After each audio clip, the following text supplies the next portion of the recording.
हे गुरुदेव श्री नमोस्तु, हे गुरुदेव श्री नमोस्तु, हे गुरुदेव श्री नमोस्तु। ये कैलाश नगरी वास्तव में मित्रों बहुत धन्यता को प्राप्त हो रही है कि आपकी इस नगरी में पूज्य गुरुदेव श्री अनुकरण सागर जी का महामंगल चतुर्मास चल रहा है और आपके नगर में गुरुदेव की आराधना तो आप सभी लोग देख ही रहे होंगे, जहां हम लोगों को दिन में 10-10 बार प्यास लगती है, भूख लगती है। इस पंचम काल में गुरुदेव की इतनी कठिन साधना आप लोगों को अच्छी लग रही है। आपकी तालियां बता रही हैं कि वास्तव में इस पंचम काल में हमारे भी साक्षात तीर्थंकर बैठे हुए हैं।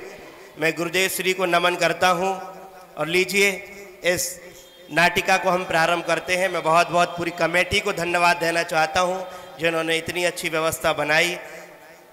तो वाणी माँ जिन वाणी माँ, वाणी माँ जिन वाणी माँ, ऐसी सरस्वती माँ को नमन करता हूँ। हे माँ, देखने वाले को देखने की शक्ति देना, बोलने वाले को बोलने की शक्ति देना, सहने वाले को सहने की शक्ति देना। बोली 24 तीर्थंकर भगवान की। अरे तो कैसे हैं आप लोग? आशा करता हूं कि आप सभी लोग बहुत ठीक होंगे। अरे मेरे गुरुदेव कहीं नजर नहीं आ रहे। अरे गुरुदेव आपको नमोस्तु करता हूं। गुरुदेव नमोस्तु नमोस्तु नमोस्तु।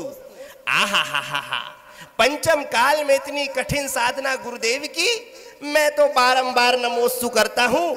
ऐसी साधना मैंने तो कभी नहीं देखी, आज देखने को मिल रही है। ऐसे पूज्य गुरुदेव अनुकरण सागर महामुनिराज को नमोस्तु। बोलो महामुनिराज अनुकरण सागर जी गुरुदेव की। अरे जयकारे में दम नहीं, भोजन करके नहीं आए क्या? जोर से जयकारा गुरुदेव का। बोलो पूज्य गुरुदेव अनुकरण सागर जी महामुनिराज की। आहा, लगता है आज 4 टाइम का भोजन करके आए हो, बहुत अच्छी बात है। हाँ, आप सभी को मेरा जय जिनेंद्र, दादी को जय जिनेंद्र, दादाजी को जय जिनेंद्र, काका को जय जिनेंद्र, काकी जी को जय जिनेंद्र। अरे वो जो भाई साहब पीछे बैठे हैं ना, उनको मेरा विशेष रूप से जय जिनेंद्र। और वो बाबूजी जिनके बाल सफेद हो गए उनको तो मेरा वहीं से जय जिनेंद्र। अच्छा लग रहा है। और ये दीदी जो वीडियो बना रही है ना, अरे चालू तो कर लो पहले कैमरा, फिर बना लेना। अम्मा जी आपको भी जय जिनेंद्र। चलो अब मैं आपको एक बहुत सुंदर कथानक सुनाता हूं। आज से लगभग 1000 साल 12 वर्ष तक की ये कहानी है। मैं आपको बात बताता हूं। दक्षिण प्रांत में महाराजा गंगवासी हुए, उनके प्रधानमंत्री सेनापति चामुंडराय जी हुए। दक्षिण भारत में जैन धर्म की पताका फहराई गई। और कैसे फहराई गई? आखिरकार उस महातीर्थ का नाम श्रवण बेलगोला कैसे पड़ा, आइए हम आपको बताते हैं। एक बुढ़िया की लुटिया गजब कर गई, एक बुढ़िया की लुटिया गजब कर गई। जब महलों से कुटिया उलझ उलझ गई, जब महलों से कुटिया उलझ उलझ गई, तो एक बुढ़िया की लुटिया गजब कर गई, एक बुढ़िया की लुटिया गजब कर गई। अरे ताली क्यों नहीं बजा रहे हो? मच्छर नहीं है, मच्छर नहीं मरेंगे, बजाओ। ए गजब कर गई, हाँ गजब कर गई, हाँ गजब कर गई, हाँ गजब कर गई, एक बुढ़िया की लुटिया गजब कर गई। आइए लेकर चलते हैं आगे की ओर। आइए आइए आइए। आहा, नेमी चंद्राचार्य जी की जय हो, जय हो, जय हो।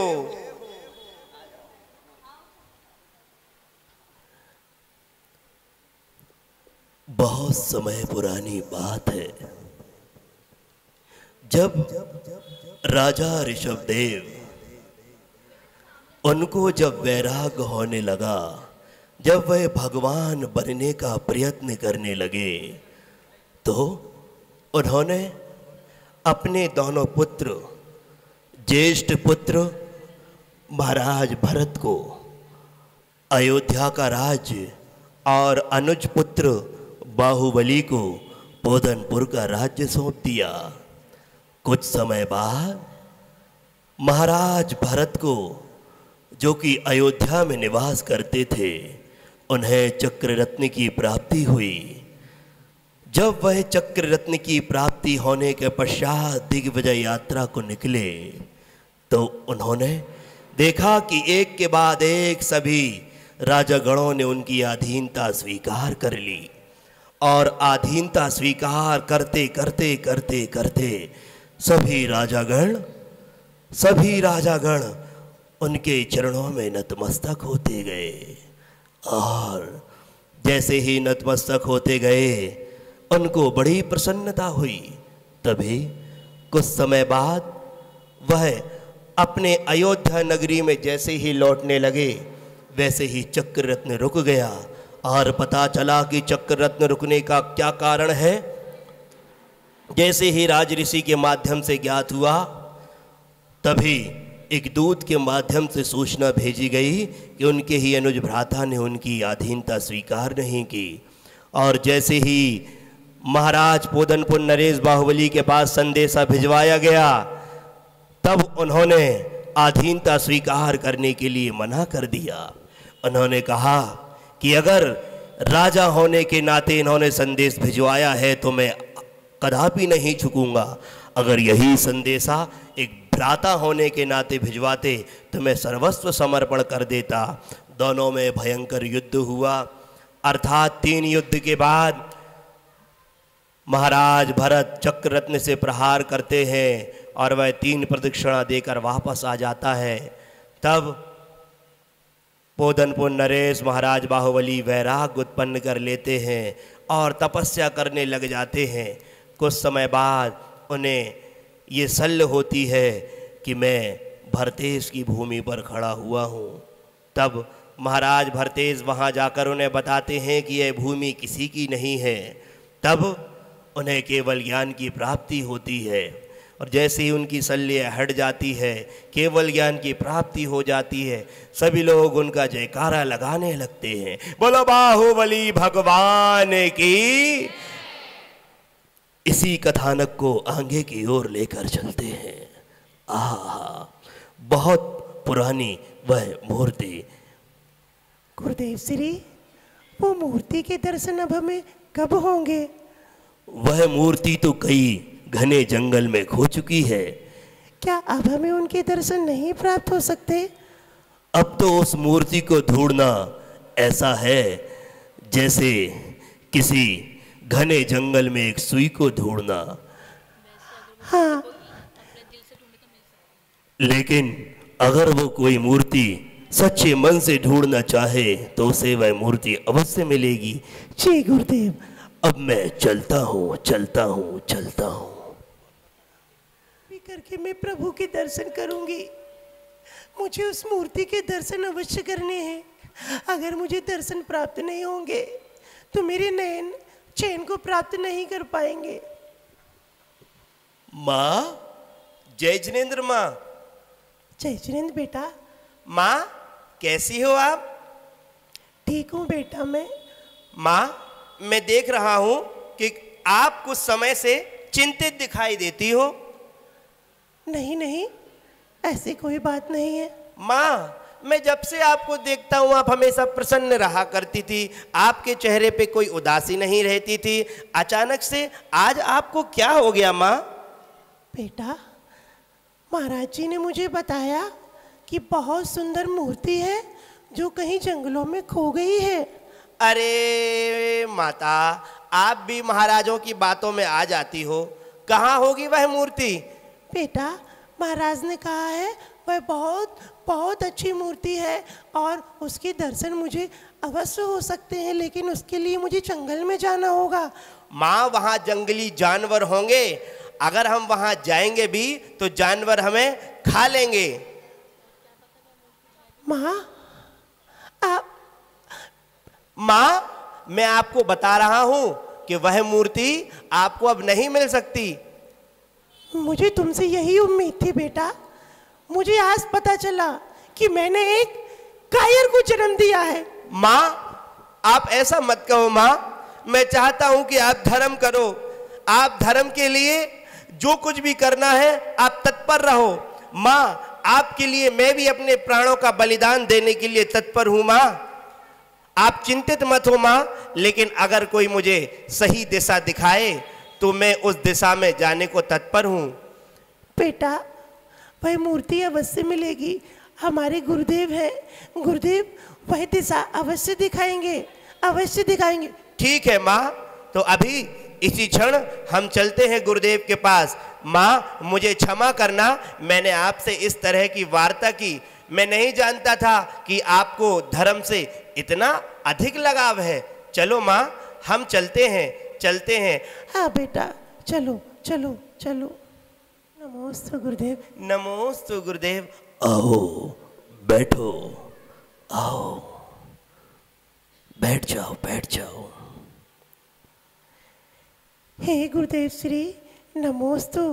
आपका स्वास्थ्य ठीक है? स्वाध्याय अच्छा चल रहा है?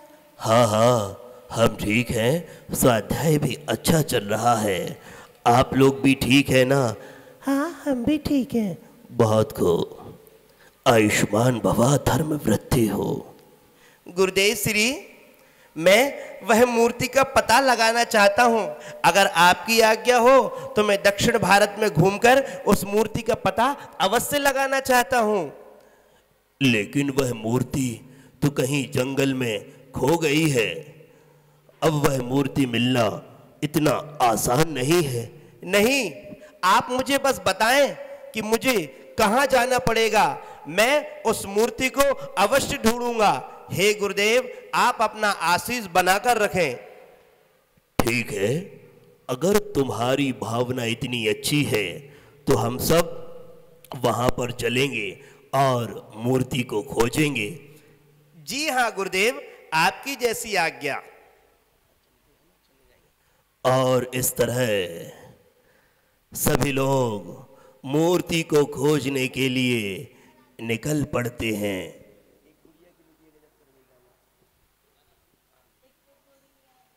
धीरे धीरे अभी तो ना वो गाना बजवाएंगे एक पूरा जब चलते रहेंगे तब करते हैं।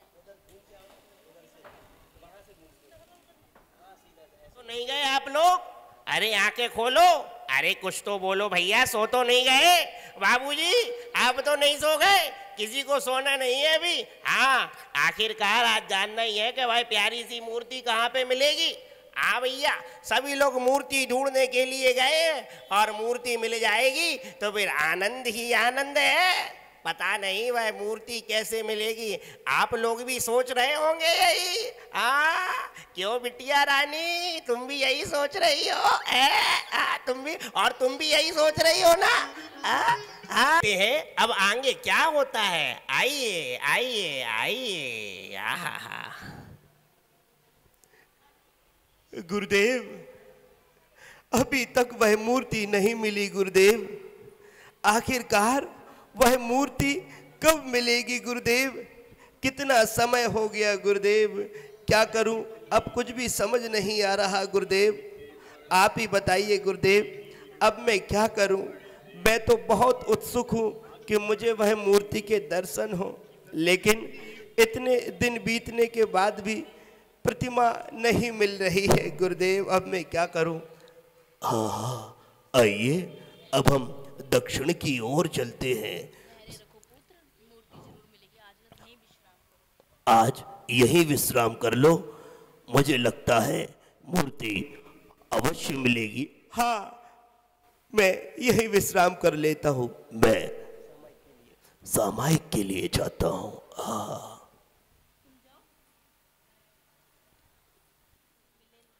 माता पुत्र आपस में प्रयास कर रहे हैं, अब तक वह मूर्ति नहीं मिली। क्या वह मूर्ति मिलेगी माँ? मुझे तो नहीं लगता। नहीं, वह मूर्ति अवश्य मिलेगी। हमारे भाव शुद्ध हैं, तुम्हारे भी। हम लोग प्रयास कर रहे हैं। हाँ माँ, मूर्ति अवश्य मिलेगी। चलो अब सो जाते हैं। हाँ माँ, आप भी सो जाओ, मैं भी सो जाता हूँ। हाँ।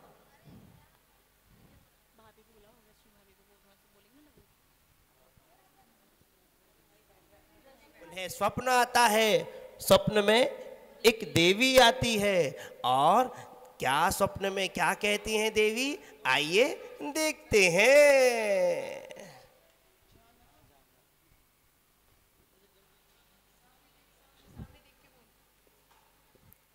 अरे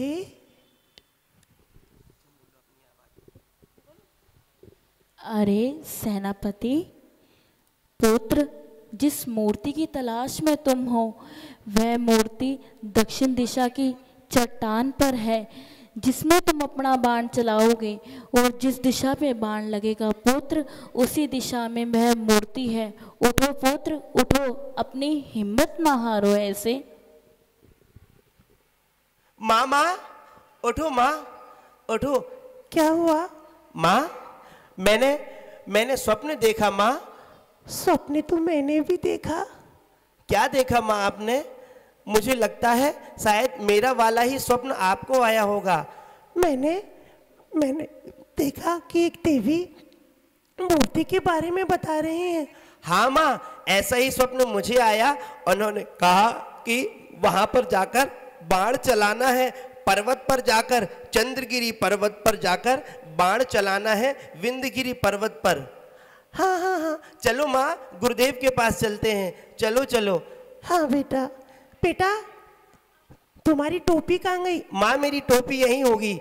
रुको मैं लगा देती हूँ। हाँ माँ, लगा दो आप। मेरा राजा बेटा, आहा मेरा राजा बाबू, आजा। चलो माँ, चलते हैं। और गुरुदेव के पास जैसे ही पहुंचे, गुरुदेव श्री को सारा वृतांत सुनाते हैं। गुरुदेव श्री नमोस्तु। नमोस्तु गुरुदेव श्री।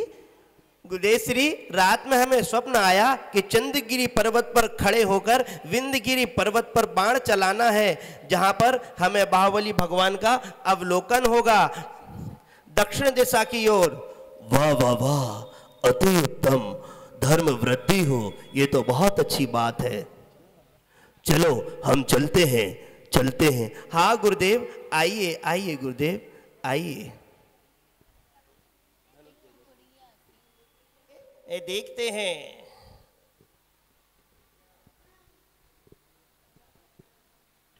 अब तुम अपना कार्य यहाँ पर कर सकते हो। जी गुरुदेव, आपकी आज्ञा से अब मैं यहाँ से विंध्यगिरी की ओर यह बाण चलाता हूँ। हे प्रभु, आपकी जय हो, आपकी जय हो।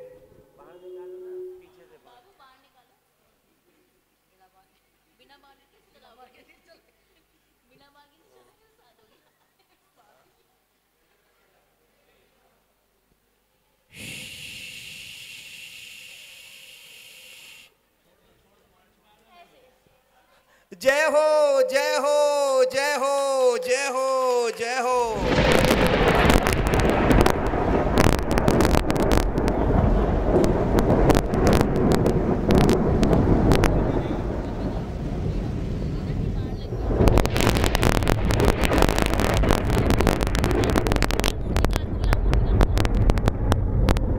अरे गुरुदेव, ये तो यहाँ तो कुछ है ही नहीं, ये तो पहाड़ है, यहाँ मूर्ति थोड़ी है।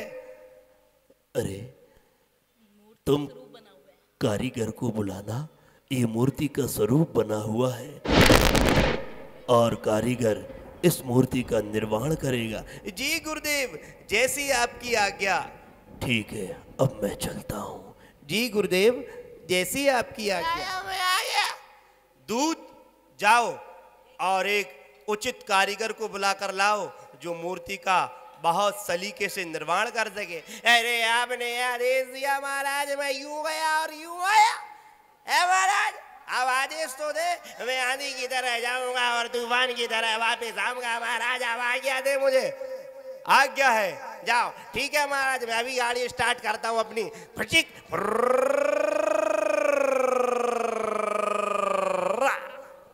कोई मूर्तिकार है क्या? अरे हाँ भैया, हम मूर्तिकार हैं। अरे आपने क्या क्या बनाया है आज तक? अरे ये पूछिए मैंने क्या क्या नहीं बनाया है।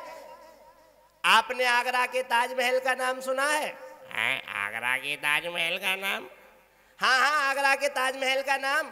हाँ हाँ सुना है मैंने आगरा के ताजमहल का नाम। वो मैंने नहीं बनाया। हैं? तो क्या बनाया है फिर? आपने दिल्ली में क्या है प्रसिद्ध?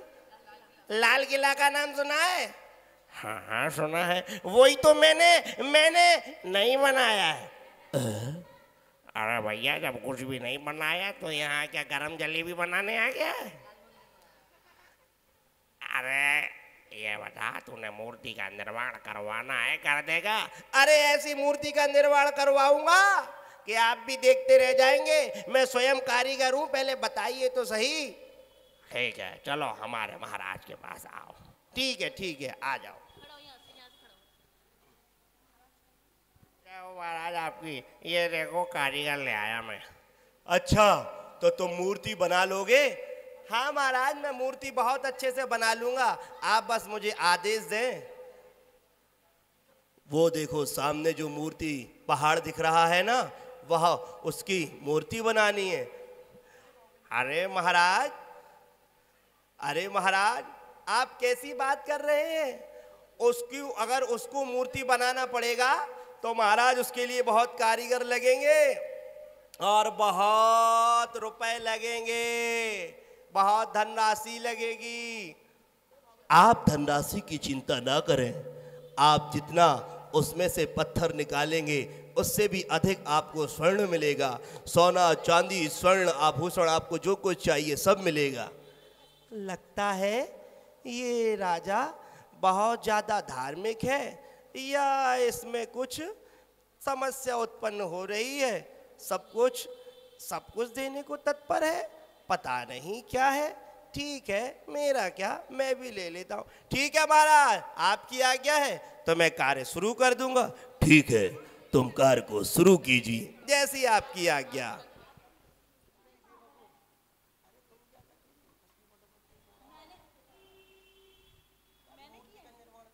हो जाता है और बहुत मेहनत के बाद वो मूर्ति बनाने लगते हैं। उस पत्थर को छेनी हथौड़े से बहुत मेहनत करते हैं।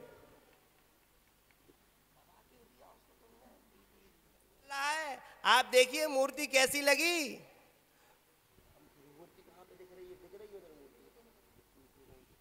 वाह वाह वाह, बहुत खूब, बहुत सुंदर, हमें बहुत अच्छी लगी। आप बताइए आपको क्या चाहिए? आप अपने वाणी के मुताबिक जो देना चाहते हैं वो दे दीजिए, जैसा आपने कहा था। ठीक है, आप चिंता न करें। आपके गृह पर स्वर्णमयी आभूषण वहां पर भिजवा दिए गए हैं। जी महाराज, जैसी आपकी आज्ञा। आपकी जय हो, आपकी जय हो। अब मैं चलता हूँ। ठीक है। क्या हुआ? पिताजी, मैंने एक बहुत बड़ी मूर्ति का निर्माण किया और उससे मुझे बहुत सारा धन इकट्ठा हुआ। स्वर्ण, आज तो गाड़ी भर भर के स्वर्ण आया है। क्या गाड़ी भर भर के स्वर्ण लाया है? हाँ पिताश्री, देखो आपके पुत्र ने क्या कार्य किया है। इतनी सारी दौलत कभी नहीं आई होगी। अरे नालायक, मुझे तुझसे ऐसी उम्मीद नहीं थी। एक चामुंड राय है जो भगवान के लिए इतनी दौलत समर्पित कर रहा है, अपना सर्वस्व समर्पित कर दिया है, और एक तू है कि तूने सिर्फ धन का लालच देखा। ये गलत बात है, ऐसा तुझे नहीं करना चाहिए था। मैं तुझे अपना पुत्र ही नहीं समझता। पिताजी मुझे क्षमा कर दीजिए पिताजी, अब मैं ऐसा कदापि नहीं करूंगा। पिताजी मैं जाता हूँ, मैं उस मूर्ति को और अच्छी तरीके से ठीक करूंगा। और पिताजी आप चिंतित ना हो, मैं जाता हूँ। हाँ, और मैं सारा धन भी वापस कर दूंगा पिताश्री। ठीक है पुत्र, बहुत खूब, जाओ मेरे पुत्र जाओ। आज मुझसे अपराध हुआ है, मुझे क्षमा कर दीजिए। अरे क्या हो गया? कैसा अपराध? तुमने तो बहुत अच्छी मूर्ति बनाई, मुझे क्षमा कर दीजिए। अभी उसमें कुछ कार्य शेष रह गया है, मैं धन के लालच में आ गया था, मुझे क्षमा कर दीजिए। मैं उस मूर्ति को बहुत अच्छे से ठीक करता हूँ और मुझे कोई लोभ लालच भी नहीं है। मुझे क्षमा कर दीजिए, क्षमा कर दीजिए, क्षमा कर दीजिए। कोई बात नहीं, आप मूर्ति को ठीक कीजिए। जी जी जी। और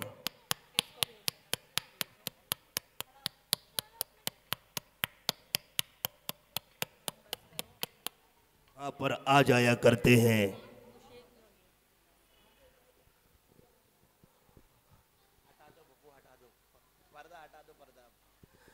ये देखो गुरुदेव श्री, ये मूर्ति।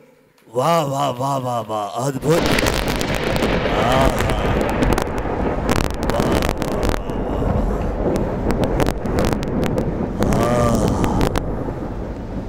हमें इस मूर्ति के दर्शन प्राप्त हुए। जय हो। मैंने अपनी माँ की आज्ञा का पालन किया और मूर्ति का निर्माण कराया। अब गुरुदेव श्री, आप भी कुछ शुभ आदेश करें। हाँ, पूरे नगर में यह सूचना फैला दो कि प्रथम महामस्तकाभिषेक होने जा रहा है। सभी को महामस्तकाभिषेक करने के लिए यहाँ पर उपस्थित होना है। जैसी आपकी आज्ञा महाराज, मैं भी दूत को बुलाता हूँ। आ गया महाराज, आपने बुलाया और मैं आ गया। कहिए क्या आदेश है। जाओ और पूरे नगर में ये सूचना फैला दो कि महामस्तकाभिषेक बाहुबली भगवान की प्रतिमा का यहाँ पर होने वाला है। सभी को आना है। ठीक है महाराज। सुनो सुनो सुनो, समस्त नगरवासी ध्यान पूर्वक सुनो। भगवान की मूर्ति का दक्षिण प्रांत में, दक्षिण भारत के, जिसे कहा जाता है सेनापति चामुंडराय जी के द्वारा जो मूर्ति खोजी गई है, उसका महामस्तकाभिषेक होने जा रहा है। सभी को आना है। जिसे कर्नाटक में कवि लप्पू भी कहा जाता है। सुनो सुनो सुनो। और इस तरह से सभी लोग वहां पर आ जाया करते हैं। तभी अरे, मूर्ति को मैंने बनवाया है, इसलिए अगर मैं नहीं होता तो मूर्ति कैसे बनती। पहले मैं हूं, सबसे पहले मैं ही अभिषेक करूंगा, क्योंकि मूर्ति का निर्माण मैंने करवाया है। अब सबसे पहले कलश मैं ढालूंगा इसके ऊपर। लाओ कलशे, लाओ कलशा, बड़े बड़े कलशे लाओ। हाँ हाँ,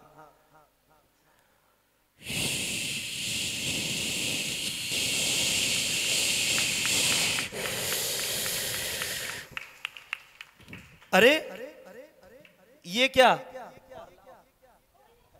बड़े वाले, अरे बड़े वाले रखे थे ना, 3-4 निकाल के कलशे कहाँ गए। अरे ये क्या, मूर्ति से पानी नीचे ही नहीं आया। ये क्या हुआ। और कल से लेकर आओ, और बड़े बड़े कल से लेकर आओ, जल्दी शीघ्रता से बड़े बड़े कल से लेकर आओ।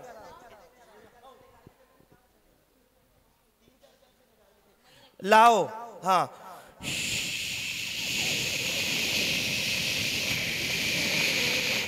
अरे अभी भी पानी नहीं आया नीचे, और कल से लाओ, और लेकर आओ। लाओ।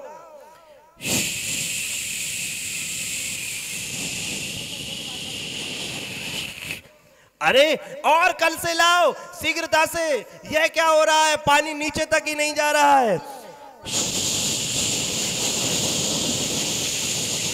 ये क्या हो रहा है, कुछ भी समझ नहीं आ रहा। एक भी कलसे से जल नीचे नहीं जा रहा। गुरुदेव श्री, ये क्या हो रहा है, कलसे से जल नीचे ही नहीं आ रहा।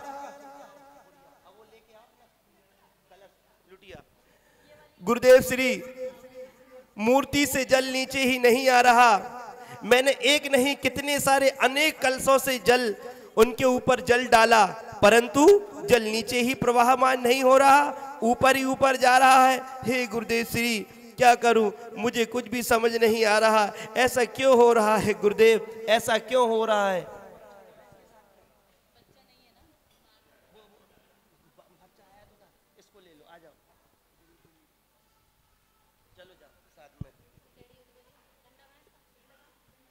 बताइए। अरे अरे, कहाँ जा रही हो तुम? अरे हम लोग यहाँ पर अभिषेक कर रहे हैं, बड़े बड़े कल से डाल रहे हैं, तो भी जल नीचे नहीं जा रहा, और तुम यहाँ पर एक छोटी सी लुटिया लेकर आई हो। चलो जाओ यहाँ से, जाओ जाओ यहाँ से, जाओ। अरे जिस तरह तुमने अपनी माँ की बात को सर्वोच्च रखा, अपनी माँ की बात को मान करके इस मूर्ति का निर्माण कराया, उसी तरह तुम इनकी भी बात मानो। मेरा मन कहता है कि हो सकता है कि अगर ये अभिषेक करें तो गजब ही हो जाए। इन्हें आज्ञा दो। ठीक है महाराज, जैसी आपकी आज्ञा। आइए माता, मुझे क्षमा कर दीजिए। आप अभिषेक कीजिए, जल डालिए। ठीक है। एक बुढ़िया लुटिया गजब कर गई, हाँ गजब कर गई, वो गजब कर गई, ये गजब कर गई, हाँ गजब।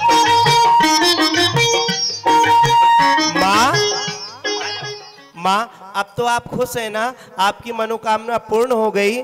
हाँ बेटा, मैं बहुत खुश हूँ। पुत्र हो तो तुम्हारे जैसा हो, तुम्हारे जैसा पुत्र होगा तो सभी जगह पर धर्म प्रभावना होगी। मैं बहुत प्रसन्न हूँ पुत्र, बहुत प्रसन्न हूँ। आज तुमने मेरी मनोकामना को पूर्ण कर दिया। तो आप सभी लोगों ने देखा, मैं बनकर कभी भी कार्य नहीं करना, समर्पित भावना से करना। चामुंडराय के अंदर मैं का अभिमान आ गया था कि मैं ही अभिषेक करूंगा, और उसने फिर अपने मैं को छोड़ा। यह गुल्लिका, माँ ने बेटे के अभिषेक को पूर्ण किया, यह गुल्लिका कहलाती है। इसके जल की दो धार बनी है, उन जल का एक श्वेत सरोवर है, और कन्नड़ भाषा में श्वेत जल के सरोवर को बेलगोला कहा जाता है। प्राचीन भाषा में दिगंबर मुनि को श्रवण कहा जाता था, और अब यह तीर्थ श्रवण बेलगोला के नाम से जाना जाएगा। बोलो श्रवण बेलगोला भगवान गोमटेश्वर बाहुबली भगवान की जय हो। एक बार जोरदार ताली